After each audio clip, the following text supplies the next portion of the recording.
From the library of the New York Stock Exchange at the corner of Wall and Broad Streets in New York City, you're inside the Ice House, our podcast from Intercontinental Exchange on markets, leadership, and vision in global business. The dream drivers that have made the NYSE an indispensable institution of global growth for over 225 years.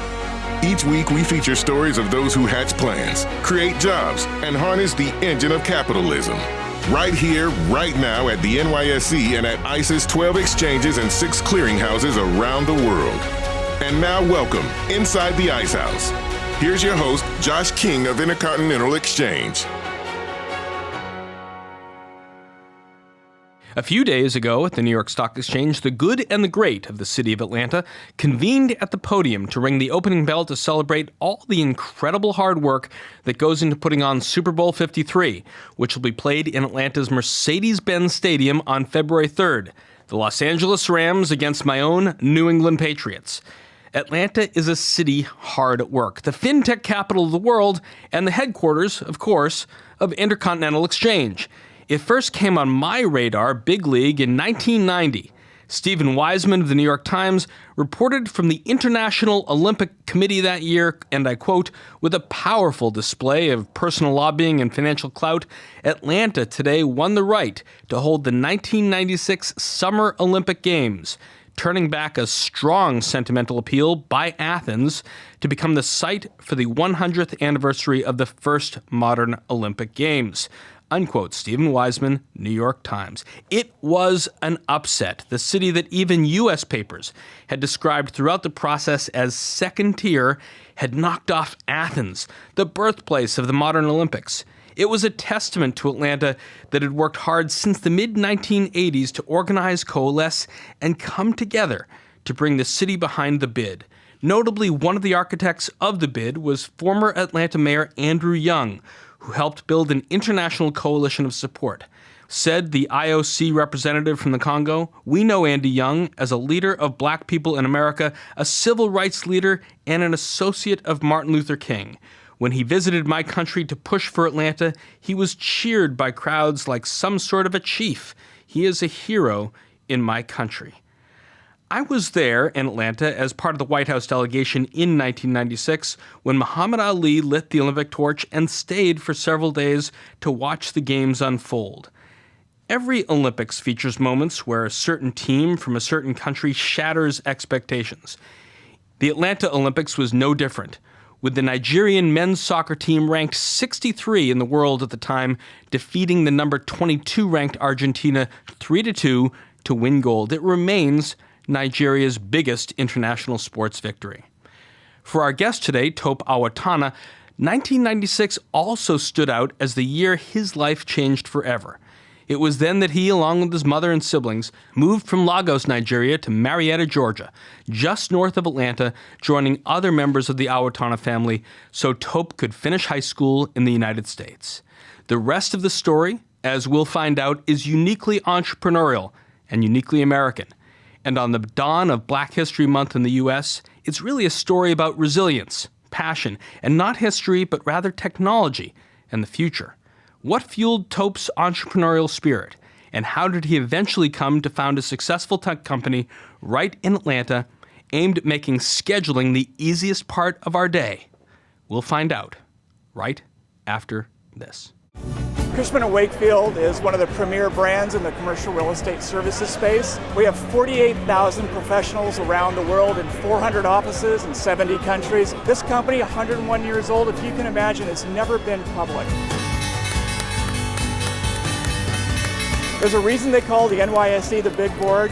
It's a great home for companies like us, big companies with big ideas. Cushman & Wakefield, now listed on the NYSE. Our guest today is Tope Awotona, CEO and founder of Calendly, a rapidly growing scheduling software that offers to take the back and forth out of setting up meetings and automate the mundane to free up time for companies and people to do what they're best at. Founded in 2013, the company's client roster ranges from the part-time entrepreneur to Uber and Zendesk. Welcome to the Ice House, Tope. Thank you. I set the stage for your visit today with one type of football, that victory for Nigeria over Argentina. But you're in New York today to celebrate a different championship game, Pats-Rams, 17 years to the day of their matchup that kicked off the Brady era. Do you have a favorite in the game? Ooh, you're going to get me in trouble. Well, I like winners, so I like the Patriots. And the New York Stock Exchange is a winner, at least it has been over the past 226, almost 227 years. What's your experience been like at the exchange today? Well, I'm not a person who feels like a kid a lot, but today I felt like a kid, right? So, in a sense, ringing the bell, being a part of the group that rang the bell, the opening bell for the New York Stock Exchange was really like a Super Bowl for entrepreneurs, and that was really exciting for me. You are one of the entrepreneurs in this crowd in the boardroom that I saw as I walked in and watched Arthur Blank, of course, one of the great entrepreneurs in history, the founder of Home Depot, talking with NFL Commissioner Roger Goodell, our own NYSE Vice Chairman Betty Lou. You're in the audience looking at a guy like Blank who thought that he could make his fortune selling hardware. You're sitting there, you're thinking, what can I do with Calendly? For our listeners, tell us about your company. Yeah, so what Calendly does is it eliminates back and forth of scheduling, right? So that instead of people who spend a lot of time with customers or candidates or prospects or business partners, instead of trading 7 emails to get a meeting scheduled, they're able to get it done in one interaction. And they do by sharing their link, which publishes their availability in real time. And so we started that business in 2013, and we started with the business of scheduling, but now we've moved beyond scheduling. So we still schedule meetings, but we're very interested in the interactions that happen before the meeting, the interactions that happen during the meeting, and the interactions that happen after the meeting. So how do we automate those processes, from making sure reminders are sent out, from making sure that CRMs are updated, applicant tracking systems are updated, payments are collected if it's a paid meeting. We're thinking about the whole entire meeting life cycle so that people can not only eliminate the time, all the grudge work that goes into scheduling a meeting, but they can actually have very productive and successful meetings. Entrepreneurs always start out wanting to solve a problem. Yeah. So what was the problem that you saw, and how did you see it? I guess my entrepreneurial story goes back many, many years ago, but I had started many, many businesses, right? A number of side businesses, and they all did not go well. I lost a lot of money, but each took a lot of lessons away from each of those businesses. And so when I was looking to schedule a meeting one day, at the time I was a sales rep for EMC, and I was selling to large Fortune 500 companies like Equifax and Coke, and think about how big those companies are, and think about big decisions that were being made with the software I was selling to them. They needed to gather a lot of people for those meetings. And it just took way too many email exchanges to get this meeting arranged. And it was frustrating for me, and I thought I could just go to the internet and buy some off-the-shelf software to solve the scheduling problem that I had. As I did the research, I found that there was no good tool that existed, right? There were a lot of scheduling platforms that worked really well for certain verticals, right? They were vertical specific. So if you were in the health and beauty space, there were a lot of great scheduling tools for you. If you were a salesperson in a software company, there was not a great scheduling software for you. If you're a recruiter working for any given company, there weren't a lot of great options for you. So that is kind of how my foray into scheduling started. But at the time, because I'd had 4 businesses that didn't really go anywhere, I was a little gun shy. All right, so I tried to find all the reasons not to do it.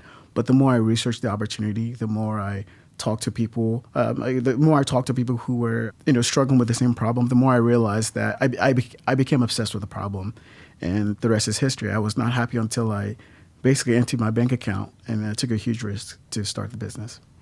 Place, community, environment, neighbors count a lot. The people you can look to help build something great. Atlanta isn't just host of major sporting events and the busiest airport in the world, but it's also got this burgeoning tech community. What about the city is so attractive to both startups and established companies? The type of work that you do at Calendly now and you've done prior? Yeah, so the city is attractive for a number of different reasons. One, you've got a lot of great talent coming out of Georgia Tech, right? So I did not go to Georgia Tech. I went to UGA, but there's just a ton of technical talent right there in the city of Atlanta. Cost of living relative to the rest of the country is really appealing. The major hub that the Atlanta airport is, the busiest airport in the world, that's very attractive. The diversity is very attractive. And the hospitality of the Southern people is also very attractive. So you put all these things together, and they all kind of conspire to be the perfect recipe for attracting talent from all over the world. it conspired in some way, too, to attract the Awotona family That's way back true. when. Why did your mother choose to bring your family from Nigeria to Georgia, and what precipitated the move? Yeah, so my mom, she had the most amazing instincts of anyone that I've ever met, right? So my mom was a pharmacist in Nigeria. She was a chief pharmacist for the Central Bank of Nigeria's clinics. She knew that education was very important for her kids. So Nigeria has really good primary education, really good secondary education, but college education is not so great in Nigeria. And she wanted her kids to have the best opportunities, and she wanted them to be able to go to the best schools. And so, like she was just maniacally obsessed with getting us to the States.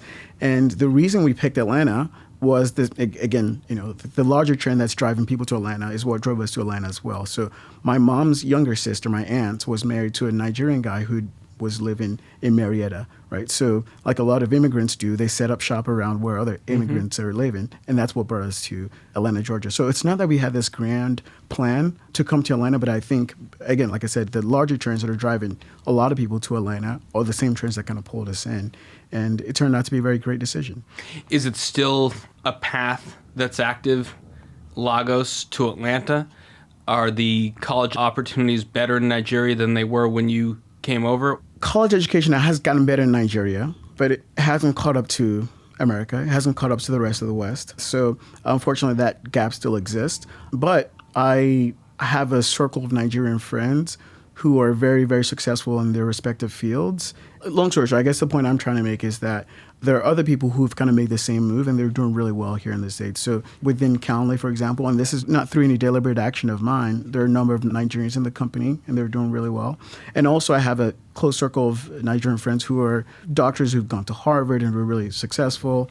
I have another friend who's a CEO of a SaaS company who's also a first-generation Nigerian American. And I was reading an article the other day about one of the rising immigrant group is the Nigerian American. So Nigerians seem to be making a lot of strides in the States. Let's go back to 1996. You moved to the U.S., Georgia specifically, as a teenager to complete your education. What were your first impressions of moving to a new country? Was it easy or tough to fit in? So before I moved here permanently, I'd been here a number of times. But, there's a difference between visiting a place for a week or two at a time versus living in the place. One of the things that was initially funny to me was that the Southern accent, it took me a while to be able to understand that. I remember I went somewhere and they were asking for a ladder, but they wanted a lighter, but I thought they were asking for a ladder. So there were small little things like that I had to kind of deal with. But it wasn't incredibly tough, maybe because I chose to just focus on the incredible opportunity. Were you lobbying your mom to make this move? Is this sort of like a realization of your dreams? In some ways, it was kind of a given because my older brothers before me had done the same thing. It was a given that when we wanted to go to college, that we would go to the States. So it was an exciting move for me. But, it's one thing to sit here and look back at some of the specific things that happened and some of those pivotal moments in my life. But at the time, I don't know that I realized how much it would change my life. But it ended up changing my life in a very good way. You said you weren't a Georgia Tech guy, but you did attend University of Georgia, where you started off as a computer science major at the beginning, but graduated with a degree in management information systems, a decision that would shape your career and led to your first job in sales. How did you get your start in sales, and what did you learn from those first few years after graduating? Yeah, so I got my start in sales while I was a computer science major at UGA. So what happened was my first few years in college, I was a computer science major, and I loved being able to build stuff, right? I loved coding. I loved the gratification of being able to instruct the computer to take certain actions and turn them into certain outputs. Like, that was really gratifying for me. But what I did not enjoy was the monotony of sitting behind a computer all the time. And so, like a lot of college kids, I decided to take a summer job, and that job was selling alarm systems door to door. And talk about a tough job. A lot of doors slammed in your face? A lot of doors slammed in my face. Luckily for me, what happened was so it was a commission-only job. But fortunately for me, my very first day, I made $500, wow. Right? Which for a 19-year-old in 1999, that was a lot of money, right? And I was really excited. But because I did really well my first day, it motivated me to come back for the rest of the week, which I actually did not sell anything else the rest of the week. But because I had the taste of success and I was really good that first day. What did you find was the key to selling a person a home alarm system? I think people respect hustle, right? People expect they people. Sure do. Yeah, there are two types of people when you knock on their door to sell them alarm systems. There are the people who are really mad because they were eating dinner and you interrupted them. And there were people who respect that you're trying really hard, a job in which you hear 1,000 no's for each yes that you hear. I think they appreciated the hard work and the effort and the hustle. And I think they bought from it because maybe they were on the fence about with the need, but they liked the person. Because I enjoyed that experience so much, I thought that I found my calling, right? I'm still attracted to technology. I believe that the long-term trend was going towards more technology. But I also wanted to be able to exercise some of my people skills, and that's how I ended up getting in sales. After 4 years at your first job, you take a position at IBM, which of course trades on the NYSE and under ticker symbol IBM, doing software sales. What did you take away from working at such a storied tech company? I mean, so different from door-to-door alarm sales, and how did it lead to what you have said was your life-changing role in Kansas City? IBM was really exciting. Again, I competed with a lot of small companies. Right. I also competed with, a lot of big companies as well. So competed with HP, CA at the time, and then a lot of smaller companies like Commvault and What's Up Gold and all these companies that maybe most people haven't heard of. But it was interesting why people bought from IBM. Right. It was a safe decision for the buyers that we were selling to. This was the Louis Gerstner era? No, this was Sam Palmisano. Sam Palmisano. Yeah. So did you feel like you were getting the best training in the world at sales? I mean, because these guys are legendary leaders. Yes, I definitely felt that. So I alluded to this life-changing moment in Kansas City. What was that? My experience before IBM was personality-based selling, right? Yeah. Whereas at IBM, I learned how to sell strategically, right? You had to make business cases. You had to justify the ROI and all these different things. And so I enjoyed my time at IBM, but one of the things I kind of thought about at the time was IBM, when I worked there, was a company of 300 and something thousand people. I kind of plotted my path towards upward mobility there, and the time frame was too long for me, and I'm not known for my patience. So I got restless, and I started interviewing with a number of different software companies. I talked to large companies, I talked to medium-sized companies, but I ended up falling in love with this company in Kansas City. It also helped that at the time I was in a long-distance relationship. My girlfriend at the time lived in Kansas City.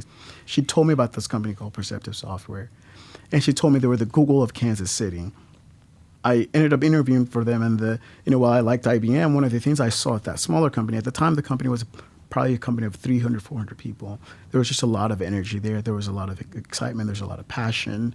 The company was growing double digits every single year. So that was really exciting to me, and I gravitated towards that action. I felt like I was closer to the action at that company. And while I was there at that company, the founder, told their founding story of what the company did was sold enterprise content management software.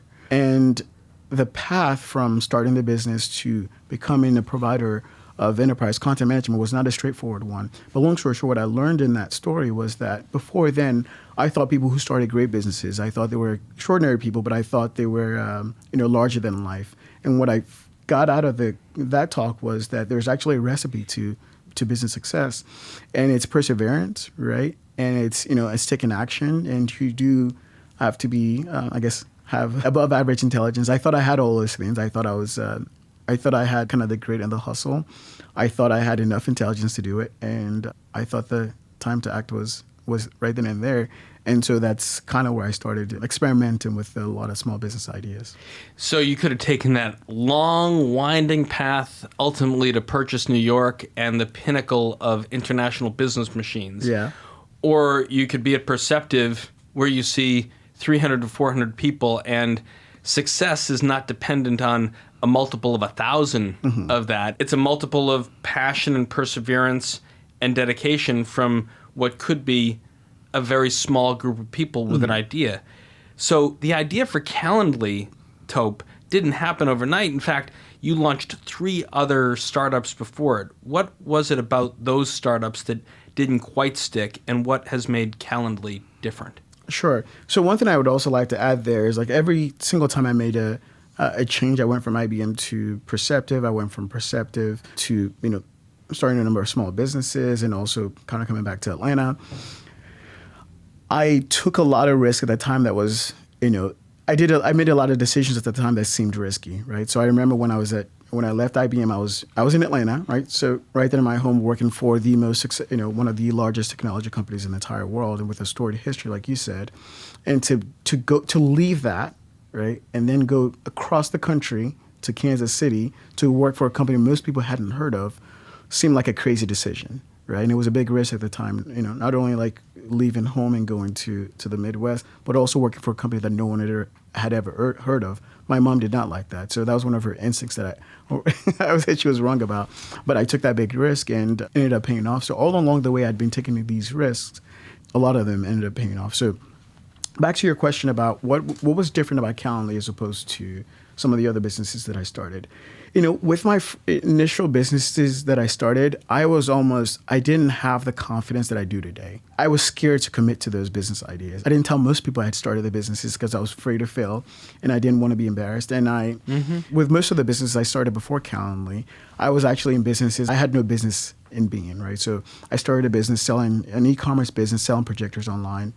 I started another e-commerce business selling home and garden equipment. And there were a number of variations of that. But what's different about Calendly is I actually know the business of software. I'd worked for many successful software companies. I knew what all the different functions were in a software company and what world-class performance looks like in them. I was a coder myself. I knew how to evaluate technical talent and evaluate major technical decisions. I knew how to distribute software. And so I should have been in the software business all along, but I was dabbling here and there with e-commerce. What was also different about Calendly is I scheduled a lot of meetings myself, and I instinctively got what users of great scheduling software would want to see in it. With the businesses I started before Calendly, I only thought about the product, I only thought about the service. I didn't put enough thought into how I would distribute the product and get customers in a repeatable and consistent fashion, and also the economics of the business. The final part is commitment, right? So whereas with all the other businesses, they were more or less, side businesses. With Calendly, I took a huge bet, right? I rated my 401k, rated my savings, took every single dollar that I had and borrowed some and put it into the business. I went for it big, whereas for the other businesses, I hedged my bets, whereas with Calendly, I put it all in. What allows you to cross over that path and say, this isn't going to be like the prior failures? I have to announce who I am, what I'm doing, and put my chips into the middle of the table. Yeah, so I think I got bolder with each failing business. And I also realized that, again, I felt like this was very different. I felt very confident in the subject area. And I feel like I'd done my diligence for the first time in a long time. And, I tried for many months not to start Calendly, but the opportunity was just gnawing at me to the point where I couldn't shut it up, and I was obsessed with it. And I was not obsessed with any of the other ideas that I had before. They were simply ways of making money, whereas with Calendly, it was more than money. I felt like there was a void in the market. Maybe I'm full of myself, but I felt like I had this calling to fix it. And I thought I had this special knowledge, I had this special passion to fix it. And I didn't feel that way about the previous businesses. And when was this? This was 2013. And were you alone in your little home office? Did you have partners? I mean, was there a small group that you were able to tap in immediately? Or did this really start just in your head, just you, four walls, and a computer screen? It started in my head in my apartment. So I had the idea, and so the next challenge came with, well, this idea is great. We know the market needs it. How do we build it? And I started talking to an ex-coworker to see if we could partner together and have him be my technical founder. But those conversations didn't really go anywhere, and I was getting impatient with, executing on the idea. And so what I ended up doing was I flew to Kiev, Ukraine, to hire a team of great engineers there. A Nigerian landing in the middle of Kiev, Ukraine paints an interesting picture. What was that like? Oh my God. So we get there, God bless the girl I was dating at the time. She was adventurous enough to go with me to Kiev. And we get to Kiev, we get picked up by the airport by these guys, and we go to a restaurant. We hadn't been there more than 30, 45 minutes, and the lights just go out, right? It's dark at night, and we're in a place in which we don't really, speak the language. Kiev can be a little intimidating to a Westerner. I was definitely intimidated by it. And, it didn't help that the lights went out after we got there. So it was not the way I wanted the trip to start off. And I felt additional responsibility because I had my, my girlfriend with me at the time. At the time, the movie Taken was really popular. Yeah. And her parents had warned her about that. Liam Neeson. Yeah, exactly. Taken 1. Yeah, and I was like, this is exactly how it happens, right? It ended up being a great productive trip. We debated a lot of the concepts of scheduling and the technical feasibility of it and what the effort would require. I left at the end of those 3-4 days. I was pretty sure I was not going to start the business. But a few days later, I made the right decision to kick it off, and the rest is kind of history from there. After the break, Tope will tell us how Calendly got its start and quickly grew to become a tool used by large companies, the individual entrepreneur, and everyone in between. That's right, after this. Farfetch is a platform that connects the most beautiful boutiques, brands to people who love fashion from all around the world. We have customers in 150 countries. We have 300 designers. What Farfetch has created is a fashion community. The New York Stock Exchange is such a strong brand, and we're in the industry of brands, so for us it was a perfect fit. Farfetch is listed on the New York Stock Exchange. Welcome back. Before the break, Tope Awotona, founder and CEO of Calendly, was recalling for me his first venture to Kiev to help start his business. We've discussing how he formed the business as an entrepreneur and how Calendly came into existence. It was not your only trip to Kiev, Tope. You did a second and third trip, and these coincided with Russia's annexation of Crimea, a territory held by Ukraine at the time. You're trying to fly into the airport while everyone is trying to fly out. President Yanukovych is being ousted. In the height of political tumult, you still want to do business in that country and talk to those folks. That's right. I guess those are the crazy things that entrepreneurs do. But at the time, looking back on it now, it's very obvious that what I did was crazy. But at the time, I was so focused on getting the business off the ground and building the next version of the software, which is what I was going for. We were going to kick off the development of the next version of the software. It felt like such an urgent need that I guess I was willing to die for it. Why did Ukraine hold the key to your future? Before I picked the firm that I ended up going with, I did a massive search, right? I talked to companies in the States. I talked to companies right there in Atlanta, talked to companies in Florida, all over the country. And what I found was I ended up finding this other company in Kiev. And what I liked about them was I talked to a lot of people. And a lot of people were focused on how big my budget was. But these guys were, one, they were excited about the idea. And they asked me a lot of questions that actually helped me to refine my ideas. And so they made my ideas better. And every single time I spoke with them, I learned more from them. And I could tell that they cared about having a successful partnership and not just the financial outcome of the engagement. Companies are more connected than ever, and it seems that there's a new software for project management and employee communication popping up every day. There are companies that have gone public within the last year at the New York Stock Exchange that focus on various aspects of problem solving for inter-office communication, scheduling, and planning.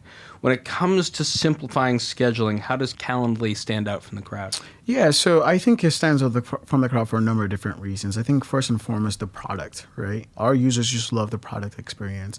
And the reason they love that product experience is because we put a lot of time and effort into getting the product right. What do? It starts with me as a user. Like in the early days of the product, I was a user of the product myself. I'm still a big user of the product. And so I think that we just have our fingers on the pulse of our users, and not just what they want to do in the software, but what do they actually do in their jobs, right? When a salesperson wakes up, what do they think about? They're not thinking about scheduling. They're thinking about, I have this big quote I need to hit. And long story short, we think about the jobs they're trying to get done, and we build our software with that in mind, right? So just a lot of empathy and a lot of focus on the customer and the goals that they're trying to accomplish.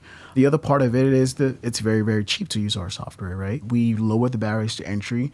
And what that means for us is we have a freemium model.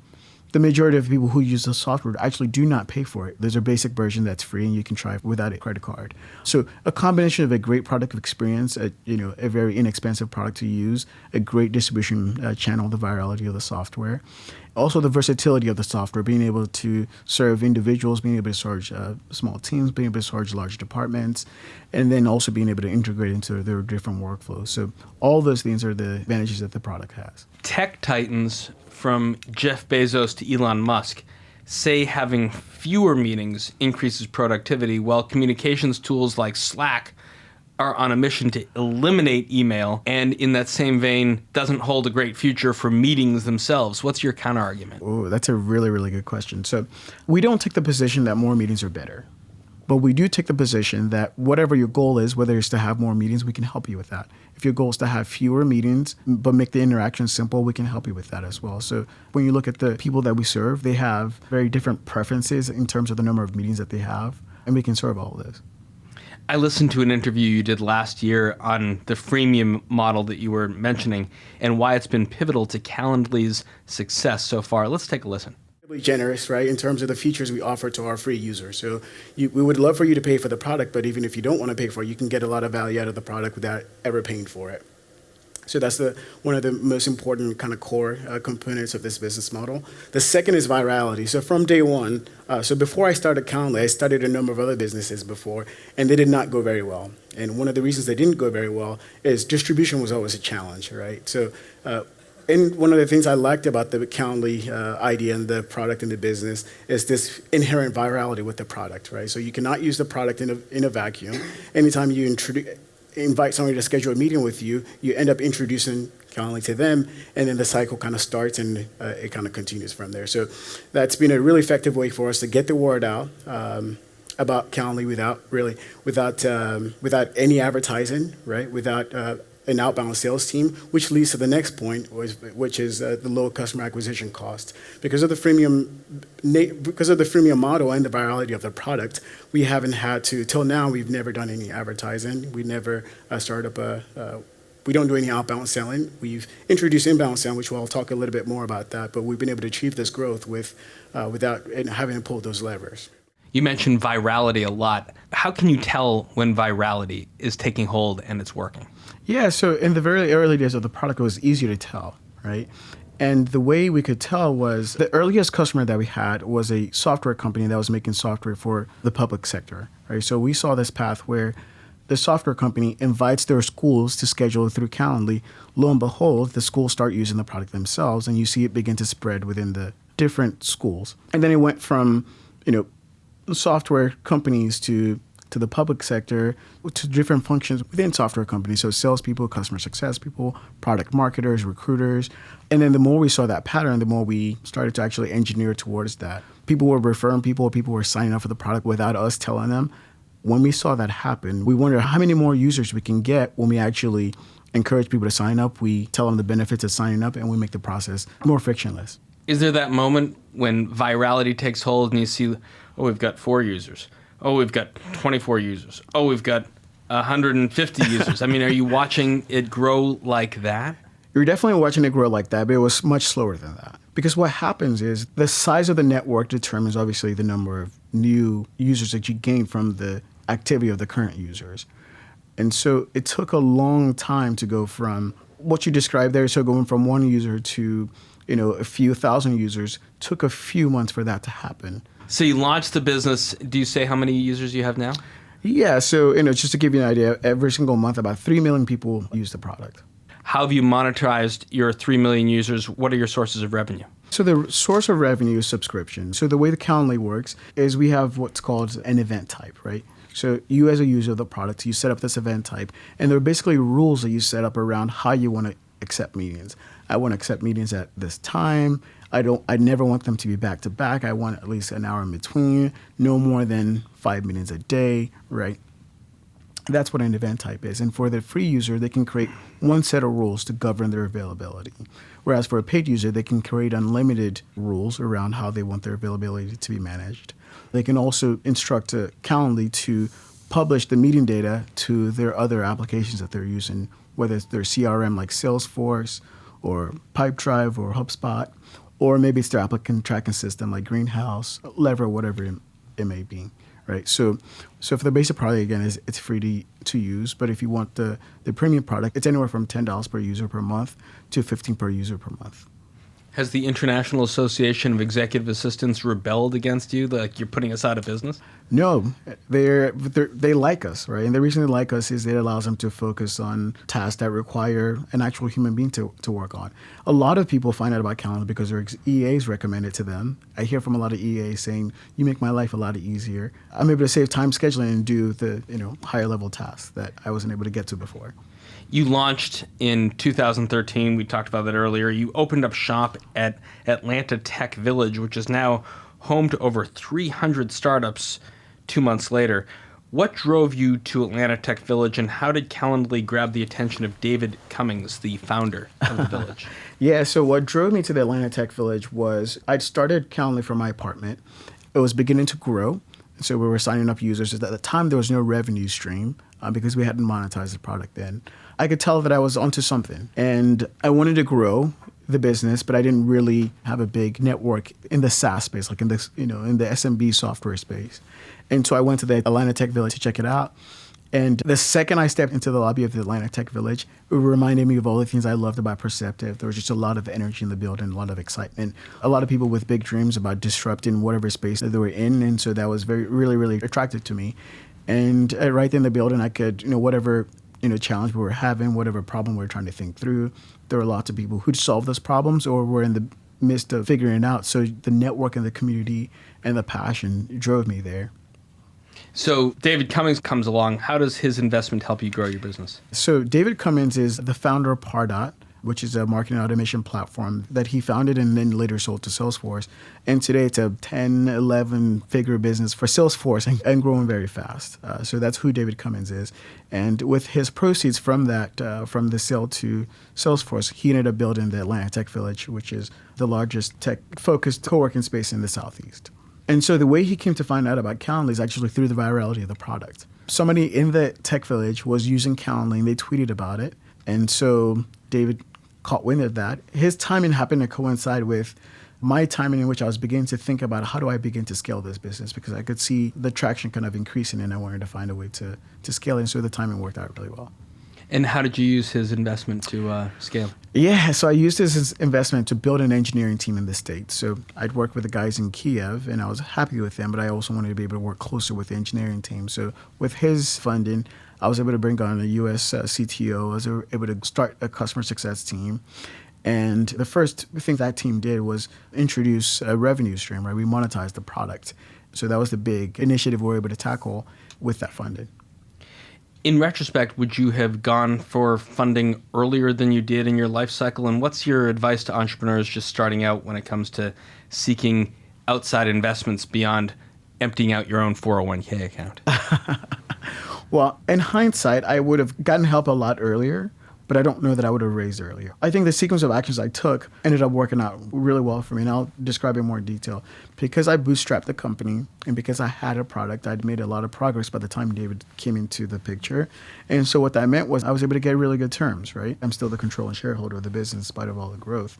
And so what David was able to do is kind of give the financial boost that the business needed. And also he's been a great advisor of mine over the last 5 years. And continues to be. So that's worked out really well.